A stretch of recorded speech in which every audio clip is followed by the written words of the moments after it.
السلام علیکم ورحمۃ اللہ وبرکاتہ۔ آج ہم آپ کو اس ویڈیو میں بتائیں گے کہ سیدنا امام حسین رضی اللہ تعالی عنہ جو کہ کربلا کے اندر شہید ہوئے، تو ان کی شہادت کے وقت ان کے جو بیٹے تھے وہ بھی سارے شہید ہو گئے، ماں سوائے ایک بیٹے کی۔ اور جو حضرت امام حسین رضی اللہ تعالی عنہ کو شہید کروانے والا تھا، یعنی کہ یزید، اب اس یزید کے کتنے بیٹے تھے؟ اس کے 14 بیٹے تھے اور اس کی 5 بیٹیاں تھیں۔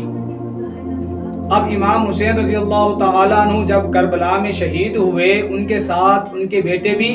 شہید ہو گئے، اور ایک بیٹا جن کا نام تھا امام زین العابدین رضی اللہ تعالی عنہ، وہ اس کربلا میں شہید نہیں ہوئے۔ تو سمجھ لو کہ حضرت امام حسین رضی اللہ تعالی عنہ کے صرف ایک بیٹے تھے جو کربلا میں زندہ بچے۔ لیکن آپ دیکھتے ہیں اس دنیا کے اندر کہ یزید، جس کی اولاد زیادہ تھی، 14 بیٹے اور 5 بیٹیاں تھیں، آج تک پوری دنیا اگر آپ گھوم لیں تو آپ کو کہیں پہ بھی یہ نہیں ملے گا،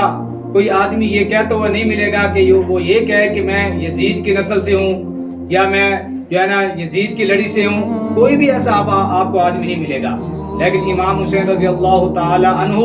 کہ اللہ رب العزت نے ان کی شہادت کو اتنا بلند مرتبہ دیا کہ امام حسین رضی اللہ تعالی عنہ کے صرف ایک بیٹے سے آگے جو نسل چلی تو وہ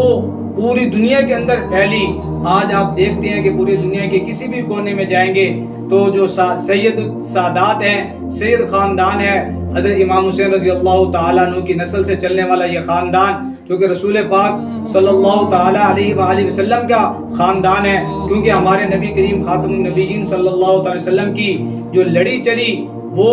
حضرت حسین رضی اللہ تعالیٰ عنہ انہی سے لڑی چلی آگے۔ تو ان کی لڑی سے، ان کی نسل سے، ان کے خاندان سے آپ کو ہر جگہ پہ کوئی نہ کوئی سید ملے گا، اور وہ یہ کہے گا کہ ہم حضرت امام حسین رضی اللہ تعالیٰ عنہ کی لڑی سے ہیں۔ لیکن یزید، جس نے رسول پاک صلی اللہ تعالی وسلم کی لڑی کو ختم کرنا چاہا، اللہ رب العزت نے دنیا کے اندر اس کو نشان عبرت بناتے ہوئے، حالانکہ اس کی اولاد کی تعداد زیادہ تھی، لیکن اس کے باوجود بھی آج اس کی اولاد، اس کی لڑی، اس کی نسل میں سے کوئی بھی آپ کو آدمی نہیں ملے گا۔ تو یہ کتنی بڑی سعادت مندی کی بات ہے کہ جس نے اللہ رب العزت کہ پیارے نبی حضرت محمد رسول اللہ خاتم النبیین صلی اللہ تعالی وسلم کی نسل کو ختم کرنا چاہا، اللہ پاک نے اس کی نسل کو ختم کر دیا۔ گویا کہ اگر اس کو میں اس طرح کہوں کہ انا اعطیناک الکوثر، کہ خالق کا حسن دیکھیے کہ اس نے حضرت حسین علیہ السلام کو جو ایک بیٹے سے آگے لڑی چلا کر پوری دنیا میں پھیلا دی۔ اور ان شانئک الابتر کی عملی تصویر یزید کو دیکھیے کہ اللہ پاک نے اس کو اتنی اولاد دینے کے باوجود بھی اس طرح ابتر کر دیا کہ اس کی نسل کا کوئی بھی انسان آپ کو دنیا میں نہیں ملے گا۔ میں امید کرتا ہوں کہ آج کی جو ویڈیو ہے وہ آپ کو پسند آئی ہوگی۔